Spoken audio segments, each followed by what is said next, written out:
E estamos vivendo a campanha Agosto Lilás, um marco anual de conscientização e enfrentamento à violência contra as mulheres, que em 2025 ganha ainda mais força com a campanha Não Deixe Chegar ao Fim da Linha. Ligue 180. E dentro desse tema, hoje a gente vai conversar sobre o papel estratégico que os cartórios de registro de imóveis, desempenham nessa luta. Eu recebo aqui no estúdio a titular do terceiro registro de imóveis de Belém, a Janice Amoras. Boa tarde, seja muito bem-vinda, Janice. Boa tarde, Brenda. É um prazer estar aqui novamente nessa rádio tão importante aqui para a nossa região, falando de um tema tão necessário, né? A gente está agora vivendo o Agosto Lilás, e o Agosto Lilás, na verdade, não é só o mês de agosto, é o ano inteiro, porque essa pauta precisa entrar nas nossas casas, nas nossas famílias, para a gente discutir a nossa educação com os nossos filhos, as nossas crianças, sejam homens ou mulheres.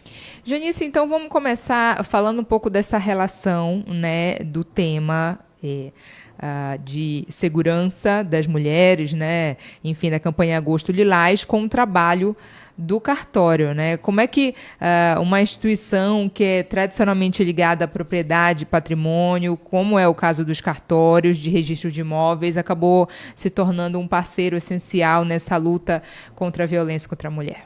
Sim, o parceiro hoje essencial da mulher é o poder público, né? E o cartório, como agente delegatário do poder público, está ali também para ajudar. O cartório existe para ajudar a população. Então, seja qualquer uma das modalidades de cartório que nós tenhamos na nossa cidade, no nosso país, hoje está preparado para atender as mulheres. E o cartório de registro de imóveis, onde você muito bem mencionou, que é onde se registra propriedade, de igual modo também está plenamente aparelhado para ajudar. Então, hoje, quando a gente atende uma mulher ou uma operação que trate do patrimônio dessa mulher, a gente costuma prestar bastante atenção em alguns sinais. Por exemplo, o uso de procuração pública por um companheiro, então a mulher não comparece no ato, é sim um companheiro que representa essa mulher e, de repente, está vendendo todo o patrimônio dessa mulher, ou mesmo outras formas que a gente tem também de detectar algum indício, porque são pequenos sinais. Porque a violência patrimonial, que é o nosso principal tema aqui, ele se relaciona diretamente com o cartório de registro de imóveis. Mas hoje é muito difícil você conseguir apontar exatamente o que está causando essa violência patrimonial, ou seja, que ali realmente tem violência patrimonial. O que você tem, muitas das vezes, são indícios. Então, a campanha Sinal Vermelho, que existe em parceria dos cartórios com o CNJ, que é o Conselho Nacional de Justiça, e com o Poder Público como um todo, é para servir de alerta, para que as mulheres saibam, não só as mulheres, né, a nossa população em geral saiba, que a Lei Maria da Penha, que no dia 7 de agosto completou 19 anos, traz 5 tipos diferentes de violência.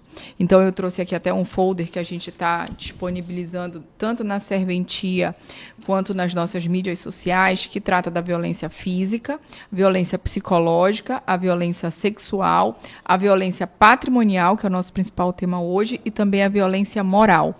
Lembrando que essas violências, elas não costumam ser isoladas, ou seja, a violência patrimonial muitas das vezes vem acompanhada por uma violência moral, que tenta diminuir a mulher ou fazer com que ela fique com dúvidas acerca da capacidade dela.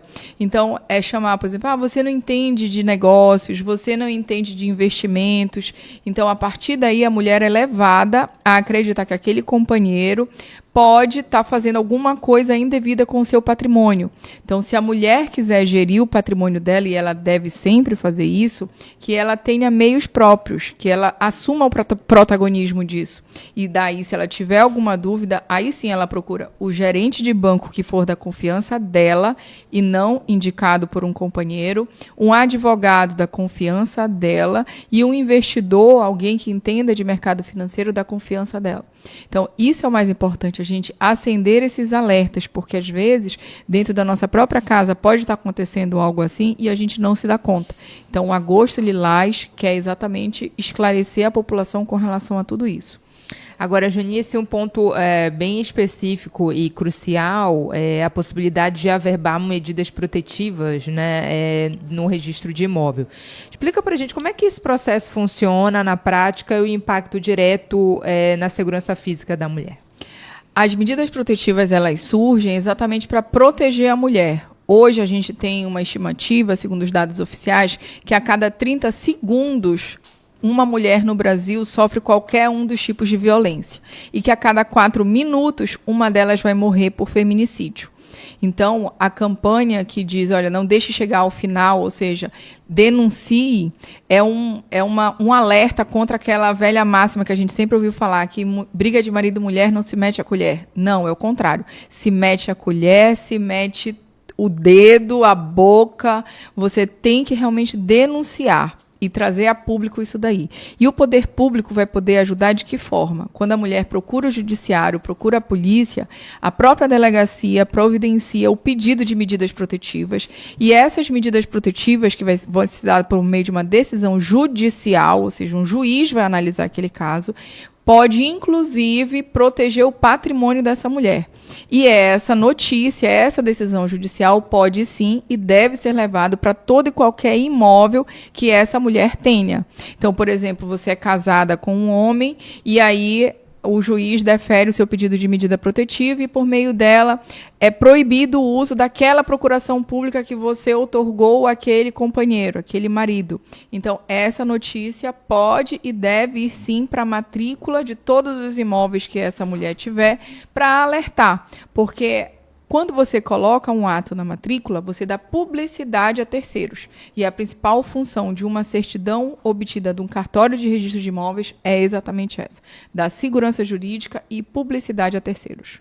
Como é que funciona o acolhimento nos cartórios, Janice? Além dos serviços burocráticos, o local de trabalho, né, também funciona como acolhimento dessas mulheres? Sim, hoje, por exemplo, falando um pouco do terceiro registro de imóveis, dessa questão do acolhimento, a gente tem um espaço Kids, a gente tem um espaço café com leitura, tudo isso para que as pessoas se sintam realmente confortáveis em ir a um cartório, que seja um ambiente legal e agradável. E quando a gente detecta qualquer indício, por menor que seja, de que ali existe algum problema, a gente pergunta para a pessoa, para a mulher, se ela precisa de alguma ajuda, se a gente poderia conversar reservadamente com ela, oferecer uma água, um café, para poder fazer uma entrevista reservada e daí detectar. Lembrando que, fora tudo isso, se a mulher se sentir ameaçada ou se sentir de alguma forma com alguma necessidade de um atendimento mais especializado, de repente, se ela se sentir vítima de algum tipo de violência, ela pode usar o sinal universal, que ficou popularizado agora em novelas e tem sido muito discutido, que é esse sinal aqui que eu estou fazendo, ou fazer um X, com sinal de X vermelho na mão, ou de qualquer cor, não precisa ser vermelho, para indicar que ela precisa de ajuda. Então, aí também ela vai poder receber uma ajuda, uma escuta qualificada para poder entender o que está acontecendo e a melhor forma que a gente pode ajudar essa mulher. Janice, para a gente finalizar, o que a gente pode dizer que ainda falta para os cartórios continuarem a fortalecer aí o seu papel como aliados no combate à violência contra a mulher? Eu acho que falta cada vez mais a gente conversar e discutir esse tema, sabe, Brenda? Porque isso não tem que ser só o cartório, tem que ser a nossa casa, a nossa escola, a nossa igreja, o nosso dia a dia. Porque a violência doméstica, ela parte muito de uma cultura. Então, é cultural você ter determinadas mentalidades e achar que a mulher, de repente, tem que se submeter a essa mentalidade. Então, isso tudo precisa ser revisto. E o cartório, como um ponto, assim, a pontinha do iceberg lá, ao final da lança, ele vai poder ajudar, em especial, as mulheres. E quando eu falo mulheres, eu falo de qualquer idade, mas com um olhar um pouco maior para as mulheres que são idosas, porque os índices são maiores ainda entre essas mulheres idosas que possuem algum tipo de patrimônio. Então, a gente tem que realmente acender esse alerta e trazer esse tema para discussão ampla e irrestrita e sem preconceitos, né? Perfeito. Conversei aqui com a Janice Amoras, que é titular do terceiro registro de imóveis de Belém, numa entrevista sobre a campanha, né? Agosto Lilás, também a atuação dos cartórios de registros de imóveis nesse caso. Muito obrigada pela presença, Janice. Muito obrigada, querida. Agora são 2h48.